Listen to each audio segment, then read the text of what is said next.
Hello बच्चों, let's read this question. The question is the incorrect statement is, और statements यहाँ पे क्या क्या गिवन है। The stability constant of cobalt hexaammine 3 positive is larger than cobalt hexaammine 2 positive. The cyano complexes are far more stable than those formed by halide ions. The stability of halide complexes follows the order.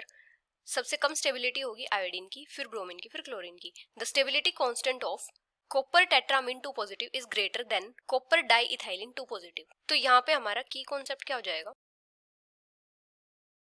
Stability of coordination compounds. Stability of coordination compounds. तो जो coordination compounds होते हैं इनकी stability किस किस पे depend करती है? एक तो डिपेंड करती है जो सेंट्रल मेटल एटम होता है उस पे, और एक डिपेंड करती है जो लिगेंड होता है उसके नेचर पे. अभी क्या होता है, सेंट्रल मेटल आयन की जितनी ज्यादा पोलराइजिंग पावर होगी कॉम्प्लेक्स आयन उतना ही ज्यादा स्टेबल होगा. The more the polarising power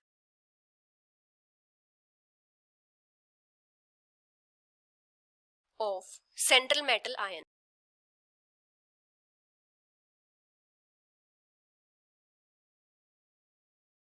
more is the stability of complex ion.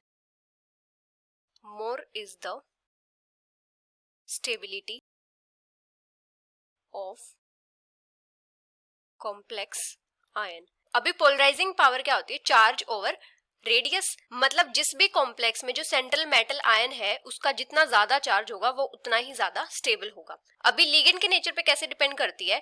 जो लिगेंड होता है ये क्या होता है? लुईस बेस होते हैं. मतलब जितना ज्यादा बेसिक कैरेक्टर होगा लिगेंड का वो उतना ही ज्यादा स्टेबल कॉम्प्लेक्स फॉर्म करेगा. अभी हमें यहाँ पे कॉम्प्लेक्स क्या क्या गिवन है? कोबाल्ट 6 3 पॉजिटिव और कोबाल्ट हेक्साअमीन 2 पॉजिटिव. तो यहाँ पे इसकी ऑक्सीडेशन स्टेट कितनी है?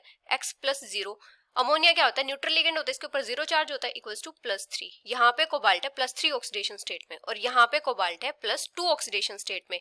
तो ये वाला जो कॉम्प्लेक्स होगा ये ज्यादा स्टेबल होगा, मोर स्टेबल, क्योंकि इसकी पोलराइजिंग पावर ज्यादा होगी. अभी क्या होता है, कॉम्प्लेक्स की जो स्टेबिलिटी होती है वो डिपेंड करती है जो लिगेंड है उसकी बेसिक स्ट्रेंथ पे भी. Stability of complex depends on basic strength of ligand.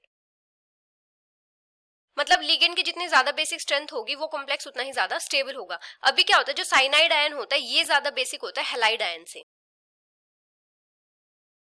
Cyanide ion is more basic than halide ions. क्योंकि जो HCN होता है ये क्या होता है? बहुत ही वीक एसिड होता है than HCl. HCN is much weaker acid than HCl. तो इसका जो बेस होगा वो क्या होगा? ज्यादा स्ट्रॉन्ग होगा. तो इसी वजह से जो साइनो कॉम्प्लेक्स होते हैं ये ज्यादा स्टेबल होते हैं than those formed by halide ions. Cyano complexes are far more stable than formed by halide ions. अभी हमें नेक्स्ट क्या गिवन है? आयोडीन गिवन है, ब्रोमीन गिवन है और क्लोरीन गिवन है.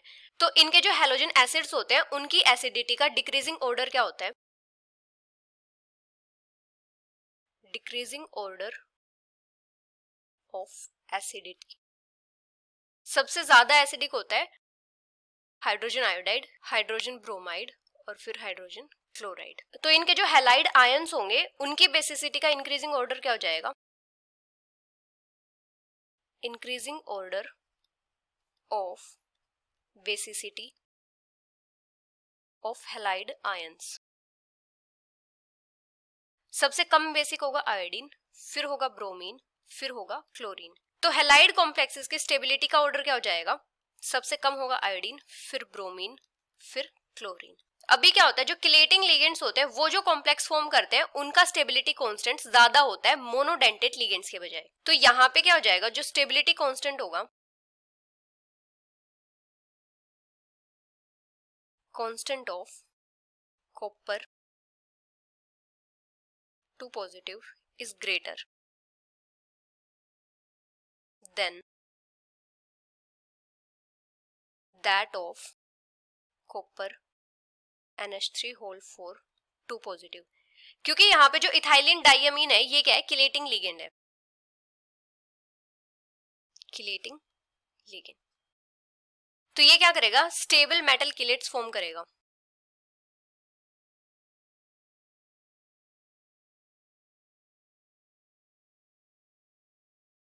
और अमोनिया क्या है, मोनोडेंटेट लिगेंड है। तो यहाँ पे फर्स्ट स्टेटमेंट क्या हो जाएगी, ये तो करेक्ट होगी। सेकंड क्या, cyano complexes are far more stable than those formed by halide ions, ये भी करेक्ट है। थर्ड क्या, the stability of halide complexes follows the order, तो ये ऑर्डर हमारा करेक्ट है। फोर्थ क्या है, the stability constant of copper tetrammine 2 positive is greater than copper ethylene diamine 2 positive, तो ये इनकरेक्ट है। So the final answer is option fourth. Hope you understood it well. Best of luck.